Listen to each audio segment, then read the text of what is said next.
जी, आपका नाम? जी, मेरा नाम शिराज गिलानी है। मैं ज़िला पुंछ के तहसील मंडी से दूर 10 किलोमीटर की दूरी पर इलाका सावजंग का रहने वाला हूँ, जो सरहदी इलाका है। यहाँ पर आज तकरीबन 5 दिन से लगातार बर्फ़बारी का सिलसिला जारी है, जो थमने का नाम नहीं ले रहा है। इस बर्फ़बारी के दौरान इलाका सावजंग की जितनी आवाम है, उनको सबसे ज़्यादा अगर मुश्किलात है वो लाइट की है। लाइट के जितने भी महकमा पीडीडी की तरफ से बिल आ चुके हैं, वो 380 रुपये का बिल आता है, और बिल हम लोग भरते भी हैं, हर महीने में बिल भरते हैं। हमें इस बात का अफसोस है, अगर इन लोगों को पता है कि इन सर्दियों के महीनों में हमें इन तक लाइट पहुंचाने में दुश्वारी होती है, तो वे बराई मेहरबानी करके 6 महीने की जो है लाइट बंद कर दिया करें, 6 महीने का बिल हम लोगों तक ना पहुंचाया करें। हम बिल भी भरते हैं और लाइट भी नहीं होती है, गरीब आवाम है। लॉकडाउन के दौरान जो है लोगों को काफ़ी मुश्किलात का सामना करना पड़ता है, मजदूरी भी नहीं हो सकी, कुछ नहीं। हम इतना पैसा कहाँ से लाएंगे जो गवर्नमेंट के ख़जाने में डालते रहेंगे, और लाइट भी नहीं है। हमारे बच्चों का फ्यूचर जो तबाह और बर्बाद हो रहा है, लाइट से हमें बड़ी दिक्कत आ रही है। लाइट है ही नहीं, जगह जगह पर तारें जो है वो दरख्त के साथ लटकी हुई हैं, पोल गिर चुके हैं। हम मीडिया की वसादत से ये बात डीसी साहब तक पहुंचाना चाहते हैं, और बिलखसूस जितने भी आला जो है मुलाजमीन है, आला अफसरान हैं, उन तक ये बात पहुंचाना चाहते हैं। आप बिलखसूस इस बात पर तवज्जो दें ताकि ये लाइट जो है वो ठीक हो सके।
जी, आपका नाम? मेरा नाम पीर तारिक शाह है। मैं सावजियाँ गगड़ियाँ का रहने वाला हूँ। जैसा कि आप देख रहे हैं कि इस वक्त शदीद बर्फ़बारी शुरू है, कल से बर्फ़बारी शुरू है, और सबसे बड़ा मसला यहाँ पे है लाइट का। लाइट नायाब है, जबकि लाइनें अभी थ्रू है। अगर लाइन मैन इसको सुपरविज़न करेंगे तो लाइट चल सकती है। उसके बाद साथ साथ अगर देखो आप तो रोड भी तकरीबन बंद होती जा रही है, रोड बंद है, लोगों का जो है आना जाना बड़ा मुश्किल हो गया है। उसके अलावा हम चाहते हैं कि इंतज़ामिया ज़रा तवज्जो दे इस इलाके की तरफ, यहाँ जो है राशन स्टोर किया जाए। 2-3 महीने अब ये बर्फ़बारी रहनी है, कड़ाके की ठंड है, जितना ये सरहदी इलाका है या बर्फ़ की लपेट में 3 महीने रहेगा। तो यहाँ कोई भी वसाइल नहीं है, और इंतज़ामिया की भी कोई ख़ास तवज्जो यहाँ नहीं है। यहाँ एक सिर्फ ज़रिया हमारे पास है फ़ौज का। अगर कहीं किसी तरह की भी कोई प्रॉब्लम हो जाती है तो हम फ़ौज के बड़े शुक्रगुज़ार हैं। फ़ौज यहाँ थोड़ी सी तवज्जो देती है लोगों की तरफ, चाहे वो दवाई के लिहाज से हो, चाहे किसी को एमरजेंसी में किसी गरीब कुंबे को राशन ना हो, चाहे और किसी तरह के कोई मुश्किलात आ जाएं। तो बाकी ओवरऑल देखा जाए तो इंतज़ामिया की यहाँ बड़ी कम तवज्जो है। हम चाहते हैं कि इंतज़ामिया भी इस इलाके की तरफ तवज्जो दे। सरहदी इलाका है, हिंदुस्तान का लास्ट ही कोना है ये, और ये हिंदुस्तान के साथ जुड़ा हुआ इलाका है, कि यहाँ पे भी थोड़ी सी तवज्जो दी जाए। गरीब लोग रहते हैं, मज़दूर पेशा लोग हैं, लोगों के पास आज रोज़गार भी नहीं है, बर्फ़बारी में अंदर बंद हैं, सब बैठे हुए हैं, कोई कारोबार भी नहीं है। तो बहुत बड़ी परेशानियां हैं। और हमारे पास एक और वसीला है जो मीडिया की वसादत से जो है हम इंतज़ामिया तक ये बात पहुंचाना चाहते हैं, और मीडिया का हम हमेशा शुक्रगुजार हैं और आज भी शुक्रिया अदा करते हैं कि इतनी ज़बरदस्त बर्फ़बारी में इस दूर दराज के पहाड़ी इलाके में उन्होंने विज़िट किया और लोगों के मामला जो है सुने। जी आपका नाम? जी मेरा नाम ज़ुबैर अहमद दांतरे। बताइए जो बर्फबारी है। जी बर्फ़बारी की मतलब अगर बात की जाए तो इस वक्त सावजिया के अंदर शदीद बर्फ़बारी का सिलसिला जारी है और तकरीबन 2 दिन से ये जो है सर्दी की लहर काफ़ी तेज़ हो गई है। और यहाँ का अगर लाइट और पानी वगैरह या रोड की बात की जाए तो काफ़ी खस्ता हालत है। लाइट की तो बहुत बड़ी परेशानी है हमारे इस सावजिया के अंदर। पूरी तहसील मंडी की बात करूं मैं तो बहुत बड़ी परेशानी है लाइट की। तो साथ में रोड का भी इस वक्त जो है ब्लॉक है रोड, कोई भी गाड़ी यहाँ पे नहीं आ रही है। और साथ में पानी की बात की जाए तो वो भी पानी जो है पाइपलाइनें डैमेज हैं। तो मैं इंतज़ामिया से गुजारिश करता हूँ कि ये जो पहाड़ी इलाके सरहदी इलाकों पर ये लोग रहते हैं जो कि इस शदीद सर्दी की लहर की लपेट में आए हैं, तो बराए मेहरबानी इंतज़ामिया से गुजारिश करता हूँ कि इनकी तरफ तवज्जो दी जाए।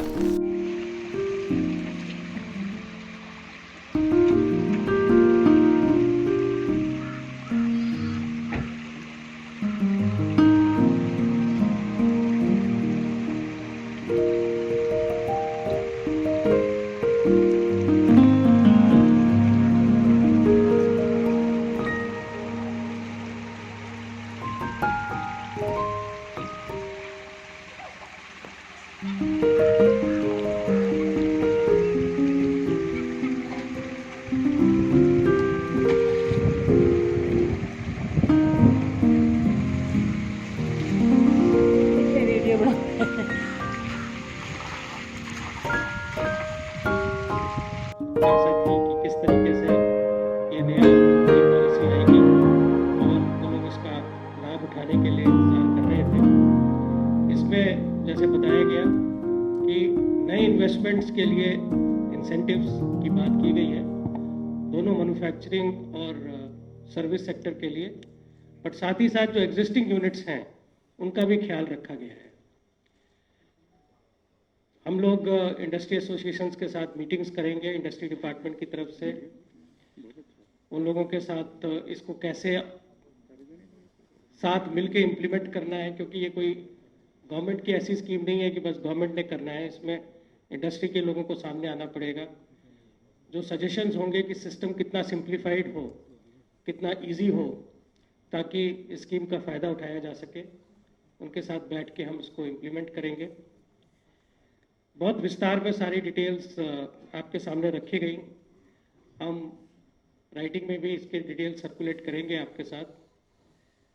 जो स्कीम की फर्दर डिटेल्स हैं, इम्प्लीमेंटेशन की डिटेल्स हैं, वो भी हम आपके साथ टाइम टू टाइम शेयर करेंगे। पर अभी मैं जो बोलना चाहूँगा वो ये है कि जम्मू कश्मीर में सर्विस सेक्टर को उतना, आपने देखा होगा बड़ी ब्राह्मणा, सांबा, कुछ एरियाज़ में इंडस्ट्रीज़ आई हैं, लेकिन 2 चीज़ें मिसिंग थी। एक, सर्विस सेक्टर को कभी भी इंडस्ट्रियल पॉलिसी में वो बेनिफिट नहीं मिला या क्लैरिटी नहीं मिली। और हमारे जम्मू कश्मीर की बहुत बड़ी स्ट्रेंथ है सर्विस सेक्टर, जिसमें टूरिज्म आता है, आईटी सेक्टर आता है, कुछ और एनिमल हस्बेंड्री और इस तरीके की एक्टिविटीज़ आती हैं। तो वो एक मुझे लगता है एक बहुत बड़ा गैप है जो ये नई स्कीम फिल करेगी। दूसरी चीज़ जो इसमें बिल्कुल साफ तौर पे सामने आती है वो ये है कि आप लोगों ने देखा कि हमारे इंडस्ट्रियल डेवलपमेंट कुछ इलाकों तक ही बन के रह गया। कश्मीर की बात करें तो रंगरेट में, लसीपुरा में और 2-4 जगहों पे इंडस्ट्रियल इस्टेट्स आए और इन्वेस्टमेंट्स हुए। और इसी तरीके से जम्मू में जैसे कुछ कठुआ में, कुछ सांबा में और बहुत छोटे स्तर पे उधमपुर में हुआ। लेकिन राजौरी, पुंछ जैसे इलाके, चिनाब वैली वाले इलाके, कश्मीर के कुपवाड़ा और इस तरीके के इलाके जो हैं, वहाँ के यूथ जो छोटी यूनिट्स लगाना चाहते हैं, कोई बहुत बड़ा इन्वेस्टमेंट नहीं करना चाहते, लेकिन एम्प्लॉयमेंट के लिए, सेल्फ एम्प्लॉयमेंट के लिए कुछ प्रोजेक्ट्स लगाना चाहते हैं, उनके लिए डिसएडवांटेजेस थी, लोकेशनल डिसएडवांटेजेस थी। ये स्कीम उस लोकेशनल डिसएडवांटेजेस को दूर करेगी, उनको ज़्यादा इंसेंटिव्स देके, और हम ये कोशिश करेंगे कि उनको प्रायोरिटाइज भी किया जाए। इसी तरीके से बहुत सारे यूथ्स जो हैं वो सामने आते हैं और कहते हैं कि अब हमें समझ में आ गया है कि गवर्नमेंट जॉब जो है वो सबको नहीं मिल सकती है, पहले ही ओवर एम्प्लॉयमेंट है गवर्नमेंट में और गवर्नमेंट की नौकरियां आसानी से नहीं मिल रही हैं। तो हमें सेल्फ एम्प्लॉय होकर ना केवल अपने रोजगार की तैयारी करनी है, बल्कि 4 लोगों को और रोजगार देना है।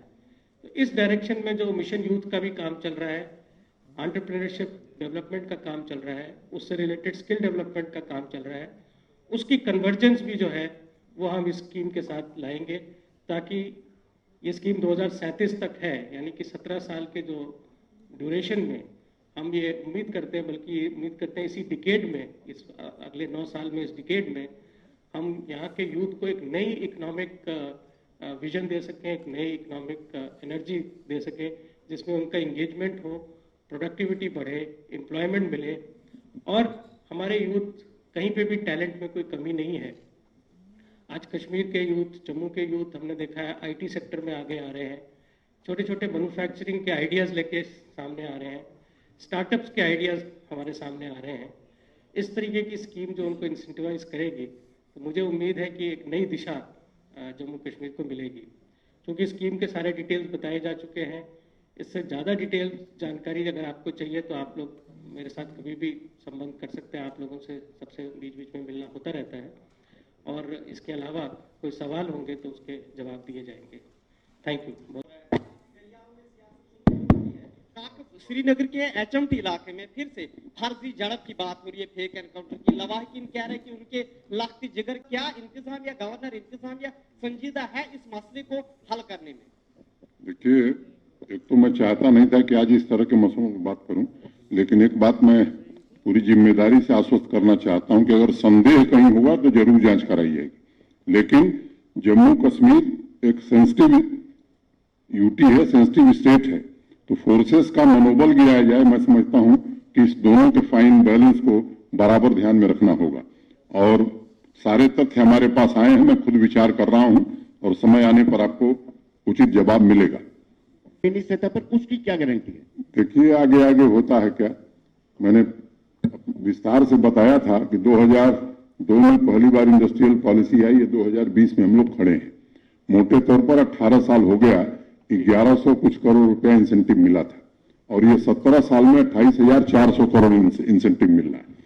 इन सारी खामियों को विचार करते हुए एक एक चीजों पर ध्यान दिया गया है। ये नहीं केवल इंसेंटिव के लिए आप आ जाएंगे और जमीन अलॉट करा लेंगे और बिल्डिंग बना लेंगे, इंसेंटिव लेके चले जाएंगे। जैसे जैसे काम बढ़ेगा वैसे वैसे इंसेंटिव दिया जाएगा। काम नहीं करेंगे तो जमीन जो आपको अलॉट की गई है वो कैंसिल की जाएगी। तो केवल इंडस्ट्री लगे, इसी निमित्त ये पॉलिसी बनाई गई। सर, जम्मू से लोगों की एक सेकंड जी, कोई बोल रहा है तो आप भी सुन। उनका दूसरा जो एलजी साहब ने कहा है, हमेशा जो इंसेंटिव्स आई है 3-4 सालों के लिए आती थी, ये जो है एक ही बार 15 साल के लिए अनाउंस हुआ है। तो मालूम है जिसने इन्वेस्ट करना है 17 साल, तो लोगों को मालूम है कि ये 17 साल तक ये इंसेंटिव मिलता रहेगा और बीच में खत्म नहीं किया जाएगा। और अगर नहीं रहा 17 साल तक तो उसकी पूरी इंसेंटिव जो मिलने वाली है, जीएसटी की जो रिइंबर्समेंट है 300% ऑफ इन्वेस्टमेंट है जी। तो वो पूरा 17 साल तक तो आपकी गारंटी, 17 साल में तो एकदम परिवर्तन हो जाएगा यहाँ पर। लेकिन सर, जो लोग यहाँ से इंसेंटिव लेकर के अपनी फैक्ट्रियों को ताले लगा करके चले गए, अगर उनको एक्शन उनके खिलाफ नहीं होता, नहीं तो भविष्य में भी इस तरह की चीजें होती रहेंगी। हमने उस पॉलिसी में आपकी भावना का सम्मान किया जाए। नहीं, उस पॉलिसी में हमने 80-20 रेशियो रखा था, 80 लोकल के 20, लेकिन इंडस्ट्रियलिस्ट कोर्ट में चले गए, वो सारे रास्ते निकाल लेते हैं। रास्ते निकलते हैं, रास्ते कैसे उसके बाद निकाले जाते हैं ये भी हम लोग जानते हैं। सर, मैं कई बार कह चुका हूं कि जम्मू और कश्मीर दोनों हमारी दो आंखें हैं, और ये इतिहास की बात हो गई है। कोई जाति के आधार पर, क्षेत्र के आधार पर, जिले के आधार पर, धर्म के आधार पर कोई भेदभाव जम्मू कश्मीर में नहीं होगा। सर नमस्कार, विशाल हूँ सर। तो जो 4 इंसेंटिव दिए गए हैं, एग्जिस्टिंग इंडस्ट्री को भी उसमें वर्किंग कैपिटल के लिए इंसेंटिव मिलेगा। तो वो चाहें, चलाना चाहें, केवल सब्सिडी लेना चाहेंगे तब तो नहीं चलेगी, तो चलाने की गुंजाइश इस पॉलिसी में है। आपने अच्छा क्षेत्र ध्यान में दिलाया है स्पोर्ट्स इंडस्ट्री का। निश्चित रूप से जो सेक्टर हमने 13 आइडेंटिफाई किए हैं, और भी आने वाले दिनों में सेक्टर हम आइडेंटिफाई करेंगे और स्पोर्ट्स पर भी ध्यान देंगे। सर, अजय जंडियाल, ये बैकवर्ड एरिया का कॉन्सेप्ट इसमें डाला गया है और वहाँ इंसेंटिव ज्यादा रखा गया है ताकि ब्लॉक लेवल पर इंडस्ट्री आ सके। स्वाभाविक रूप से सरकारी नौकरी के अलावा रोजगार के अवसर यहाँ कम थे। मुझे लगता है कि अब वो ऑप्टिमम लिमिट पर पहुंच गया है। अब रोजगार के अवसर निजी क्षेत्रों में ही, या तो खुद हम इंटरप्रेन्योर बने या इंडस्ट्री आवे, उस दिशा में कई कदम हम सबने उठाए हैं और रोजगार के साधन होंगे तो मैं मानता हूं कि जम्मू कश्मीर के युवा उस काम में लगेंगे, बाकी चीजों से विरत होंगे। लगता है सर ये की बात मैं नहीं करना चाहता हूं, मैं भविष्य की ओर देख रहा हूं और मुझे लग रहा है कि सुंदर भविष्य, अच्छा भविष्य दिखाई पड़ रहा है। उसमें दो प्रश्न आपने मिला। जी, दो प्रश्न। एक ट्रांसफार्म नाम की संस्था जो गांधरबल और उधमपुर में काम कर रहे, उससे नौजवानों को बहुत लाभ मिला है और एक उत्साह का वातावरण बना है। तो एक सूचना आपको देता हूं मैं कि वो पूरे यूटी में हम लागू करने जा रहे हैं, तो किसी डिस्ट्रिक्ट का कोई नौजवान वंचित नहीं रहेगा। दूसरा 4G 2 जिले में ही है, कोर्ट की एक कमेटी है और मैं समझता हूं कि आने वाले दिनों में आपको और अच्छी खबर इस दिशा में भी मिलेगी। सुनील भट्ट बात मैं कहना चाहता हूं, एक तो किसी मुद्दे का राजनीतिकीकरण करने की जरूरत नहीं है, ठीक है, और जो बात आपने कहा है रीऑर्गेनाइजेशन ऑफ डिस्ट्रिक्ट, उस पर हम लोग विचार कर रहे हैं और वो प्रेस में घोषित करके नहीं करेंगे। जब करेंगे, एक मिनट, जब करेंगे तो आपको सूचना मिल जाएगी। कश्मीरी पंडितों का जहां तक सवाल है, 6000 घर और 6000 नौकरियां ये लंबे समय से पेंडिंग थी और पुनर्वास का ये एक प्रमुख माध्यम होगा। 6000 नौकरियां जब घोषित थी, आज तक कितनी मिली, इस पर विचार करिए। आज 167 पदों को छोड़ करके बाकी सभी पद विज्ञापन के लिए भेज दिए गए हैं और मैंने कहा कि मई तक रिजल्ट भी आ जाएंगे, परीक्षाएं भी हो जाएंगी और सबको नौकरी दे दी जाएगी, 167 को छोड़ करके। 700 के आसपास घर बने थे,